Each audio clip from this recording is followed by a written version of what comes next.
कौमी असेंबली में नए माली साल का बजट आज पेश किया जाएगा। वफाकी बजट का हजम 18,000 अरब रुपए के लगभग होने का इम्कान है। ज़राए ने बताया तनख्वाहों में 10% इजाफा हो सकता है। तनख्वाहदार तबके को इनकम टैक्स पर रिलीफ मिलने की तवक्को है। मेकअप का सामान, सुर्खी पाउडर, मस्कारे, शैम्पू, साबुन सस्ते होने का इम्कान है। टैक्स हदफ 15,264 अरब रुपए की तवक्को। पेट्रोलियम डेवलपमेंट लेवी 1,727 अरब रुपए जमा होगा। 220 अरब रुपए के नए टैक्स लगाए जाने का इम्कान। बजट का हुजम 18,000 अरब रुपए के लगभग होने का इम्कान। जराए ने बताया तनख्वाहों में 10% इजाफा हो सकता है। तनख्वाहदार तबके को इनकम टैक्स पर रिलीफ मिलने की तवक्को। सालाना 12 से 36 लाख तनख्वाह वालों पर टैक्स में कमी का इम्कान। तनख्वाहदार तबके के टैक्स स्लैब में रद्दोबदल की भी तजवीज है। टैक्स स्लैब 6 से बढ़ाकर 8 किए जाने की तैयारी की गई है। बजट में सुपर टैक्स में कमी हो सकती है। कारपोरेट इनकम टैक्स कम नहीं होगा। सालाना 1 करोड़ या इससे ज्यादा तनख्वाह पर 10% सरचार्ज खत्म हो सकता है। जराए ने बताया बजट में मेकअप का सामान, सुर्खी, पाउडर, मस्कारे, शैम्पू, साबुन सस्ते होने का इम्कान। नए माली साल में टैक्स हदफ 15,264 अरब रुपए की तवक्को। पेट्रोलियम डेवलपमेंट लेवी 1,727 अरब रुपए जमा करने का हदफ होगा। बजट में 220 अरब रुपए के नए टैक्स लगने का इम्कान। पाकिस्तान की मईशत को टैक्स चोरी और टैक्स चोर कारोबार बड़ा नुकसान पहुंचा रहे हैं। आइंदा बजट में हुकूमत टैक्स चोरी रोकने के लिए क्या इकदाम करेगी, ये जानते हैं अपने नुमाइंदे शोएब निज़ामी से, जो एक माहिर मईशत तहा आदिल से बातचीत कर रहे हैं। शोएब बताइएगा। बजट की आमद आमद है और पाकिस्तान में इस वक्त जो सबसे ख़तरा मईशत को हो रहा है वो हो रहा है गैर कानूनी तजारत के साथ और गैर कानूनी कारोबार के साथ। हमारे साथ मौजूद हैं तहा आदिल, जो कि इकोनॉमिस्ट भी हैं और इन्होंने तहकीक भी की है कि पाकिस्तान में जो इस वक्त गैर कानूनी कारोबार हैं वो किस हद तक मईशत को मुतासर कर रहे हैं। आपका बहुत शुक्रिया तहा। ये बताएं कि जो बजट की आमद आमद है तो क्या इकदाम हुकूमत करे कि पाकिस्तान में जो गैर कानूनी कारोबार हैं उनको कम किया जाए और जो लीगल पाकिस्तान में इकॉनमी है वो प्रमोट हो। सबसे पहले तो हमें ये अंडरस्टैंड करने की ज़रूरत है कि अगर कोई इलीगल कारोबार है तो वो स्टार्ट क्यों हो रहा है और वो प्रिवेल क्यों कर रहा है। तो ये पॉलिसी डिसीजंस हैं जिनकी वजह से मार्केट प्रैक्टिसेस जो हैं वो डेवलप होती है। वो इतने उनका रेट इतना ज़्यादा नहीं होगा कि लीगल बिजनेस करना लोगों के लिए प्रॉफिटेबल ना रहे, तो वो फिर लोग इलिसिट एक्टिविटीज़ की तरफ जाते हैं। इसमें डिफरेंट सेक्टर्स में डिफरेंट रीजंस हैं। जो एक मोस्ट कॉमन सेक्टर इस इलिसिट ट्रेड के कॉन्टेक्स्ट में नज़र आता है वो है टोबैको सेक्टर, हमारी जो सिगरेट का सेक्टर है। इसमें ये हुआ था कि 3 साल पहले जब गवर्नमेंट ने एक्साइज ड्यूटी इंक्रीज़ की थी फॉर रेवेन्यू पर्पजेज़ के हमारे वो बजटरी टारगेट्स पूरे नहीं हो रहे थे, तो एक्साइज ड्यूटी को इंक्रीज़ किया गया ऑन सिगरेट्स और सिगरेट का जो रॉ मटेरियल है, इनपुट्स हैं उन पे। उसका रिजल्ट ये हुआ कि उस टाइम पे जो इलिसिट सिगरेट का शेयर था, मार्केट शेयर था, वो लेस दैन 10% था। लेकिन प्राइस जब 200 पर पैक से 500 पर पैक शिफ्ट हुई है, तो इसकी वजह से अब कंज्यूमर इनकम तो चेंज नहीं हुई, लेकिन प्राइसेस गुड्स की इस तरह इंक्रीज़ हुई हैं, डबल हो गई। तो लोगों ने ट्रांजिशन की towards cheaper available goods. Cheaper available कौन से थे? जो टैक्स एवेडेड या स्मगल गुड्स थे। लोग अब आपकी अगर इनकम आपको इजाज़त नहीं देती कि आप एक्सपेंसिव चीज़ें अफोर्ड कर सके, तो फिर आपकी मजबूरी है कि आप जो लीस्ट या चीपर गुड्स अवेलेबल हैं आप उनकी तरफ जाएंगे। And that's why there is acceptance of illicit goods in Pakistan. So इस सब चीज़ों का जो एक अंडरलाइंग फैक्टर है वो है आपकी टैक्सेशन पॉलिसी। अब बजट आ रहा है, इसमें होपफुली हम उम्मीद तो यही करते हैं कि कोई नए टैक्सेस जो हैं वो ना इम्पोज किए जाए, लेवी ना कोई इंक्रीज़ की जाए। लेकिन प्रॉब्लम ये है कि अब आप एक साइड पे गवर्नमेंट एक्सपेंडिचर्स इंक्रीज़ हो रहे हैं, तो उनको फुलफ़िल करने के लिए गवर्नमेंट के पास तो कोई और ऑप्शन नहीं है कि वो टैक्स रेट्स इंक्रीज़ ना करें। पाकिस्तान में डिजिटल ट्रेडिंग और क्रिप्टो करेंसी ट्रेडिंग से मुतालिक नए टैक्स इकदाम की तैयारियां। IMF के मुतालबे पर हुकूमत कैपिटल गेन टैक्स के दायरा कार को वसी करने पर गौर कर रही है। मुजवज़ तब्दीलियों के तहत डिजिटल ट्रेडिंग से हासिल मुनाफे पर टैक्स देना होगा। क्रिप्टो करेंसी ट्रेडिंग पर भी 10 से 30% टैक्स आयद किए जाने की तजवीज़ है। क्रिप्टो टैक्स लागू करने के लिए इनकम टैक्स के लिए कानून में ज़रूरी तरामीम भी ज़ेर गौर हैं। पाकिस्तान के तकरीबन 90 लाख अफराद को क्रिप्टो करेंसी इस्तेमाल कर रहे हैं। डिजिटल असासों के सार्फिन की तादाद 2 करोड़ से ज़ायद बताई जा रही है।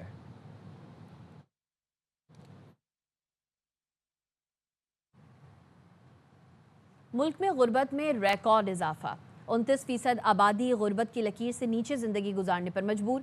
2018-19 के बाद गुर्बत तेज़ी से बढ़ी। इक़्तिसादी सर्वे में बताया गया मुल्क में गुर्बत की शरह 28.9% तक पहुँच गई। देहात में गुर्बत की शरह 28.2% से बढ़कर 36.2% तक पहुँच गई। शहरी इलाकों में ये शरह 11% से बढ़कर 17.4% हो गई। सूबों में सबसे ज़्यादा गुर्बत बलूचिस्तान में 47% रिकॉर्ड की गई। सिंध में शरह 32.6%, केपी में 35.3% और पंजाब में 23.3% रही। मुल्क में अमीर और गरीब की आमदन में फ़र्क 28 से बढ़कर 33% हो गया। ईरान के साथ अच्छी डील तक पहुंच चुके हैं। मुआहदे की दस्तावेज तैयार है। तफसीलात कुछ दिनों में सामने आ जाएंगी। रवां हफ्ते के आखिर तक ईरान के साथ मुआहदे पर दस्तखत हो सकते हैं। अमरीकी सदर डोनाल्ड ट्रंप ने मीडिया से गुफ्तगू में कहा, मुआहदे के बाद आबना हर्मुज को खोल दिया जाएगा। अरब ममालिक के रहनुमाओं और नतन्याहू से बात हुई है। ईरान से मुआहदे पर दस्तखत की तकरीब यूरोप में हो सकती है।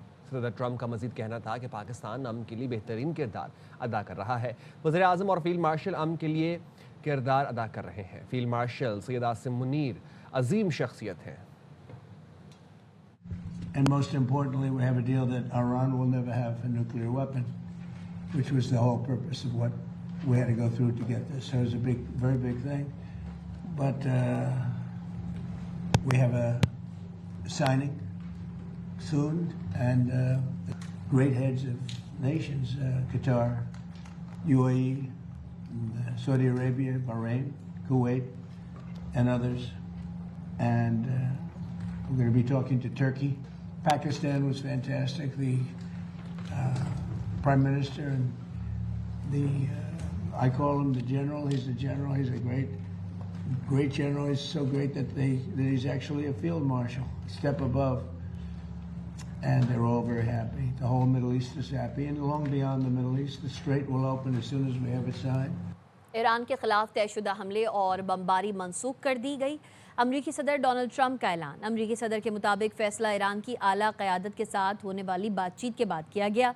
सदर ट्रंप ने सोशल मीडिया पर पैगाम में लिखा कि ईरान की नाकाबंदी उस वक्त तक बरकरार रहेगी जब तक मुजव्वज़ा मुआहदा मुकम्मल तौर पर नाफिज नहीं हो जाता। अमरीकी सदर ने दावा किया कि मुआहदे के तमाम हतमी नुकात पर इत्तफाक हो चुका है और तमाम मुतालिका फ़रीक़ों ने इनकी मंजूरी दे दी है। अमरीका, इसराइल, सऊदी अरब और मुत्तहिदा अरब अमारात के अलावा कतर, तुर्की, पाकिस्तान, बहरीन, कुवैत, उर्दन और मिस्र भी मुआहदे के नुकात से मुत्तफ़िक हैं। मुआहदे पर बाज़ाब्ता दस्तखत की तारीख और मकाम का ऐलान जल्द किया जाएगा।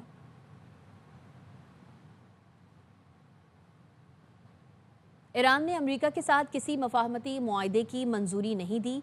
ईरान की मुज़ाकराती टीम ने दावा किया है कि किसी भी इब्तिदाई मुआहदे के मतन की मंजूरी नहीं दी गई। फारस न्यूज़ ने ईरान की मुज़ाकराती टीम का मौक़िफ़ जारी कर दिया, जिसमें अमेरिका के साथ मफाहमती याददाश्त की मंजूरी से मुताल्लिक़ ख़बरों की तरदीद की गई है।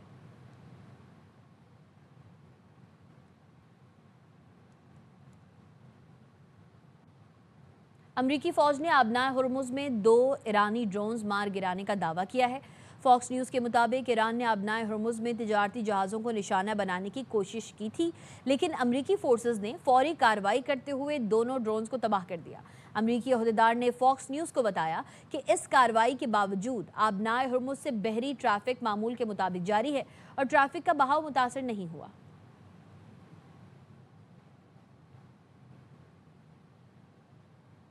मुजफ्फराबाद में फौजी हेलीकॉप्टर हादसा, शहीदों की नमाज जनाजा चकलाला गैरिजन रावलपिंडी में अदा कर दी गई। वज़ीर आज़म शहबाज शरीफ और फील्ड मार्शल सैयद आसिम मुनीर की नमाज जनाजा में शिरकत। नायब वज़ीर आज़म इसाक डार, वज़ीर दिफा ख्वाजा आसिफ, अता तारड़ और दीगर सिविल व अस्करी हुकाम शरीक हुए। वज़ीर आज़म का कहना था, शोहदा की फ़र्ज़ शनासी, वतन की हिफाजत का अज़्म आइंदा नस्लों के लिए मशअल राह है।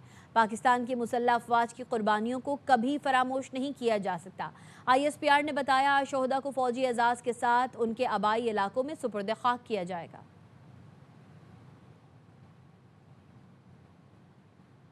आज़ाद कश्मीर हुकूमत ने एहतजाजी मुकदमात से मुताल्लिक साबिका रियायतें वापस ले ली। आज़ाद कश्मीर हुकूमत ने 177 FIRs को बहाल करने का फैसला किया है। 4 अक्टूबर 2025 के मुआहदे में अमल दरामद कमेटी के जरिए हल करने पर इत्तफाक हुआ था। सड़कों पर आकर जलाओ गिराओ और इंतशार पैदा करना मुआहदे की खिलाफ वर्जी करार दिया गया था। मुआहदे की खिलाफ वर्जी के बाद पहले ख़त्म मुकदमात दोबारा बहाल कर दिए गए।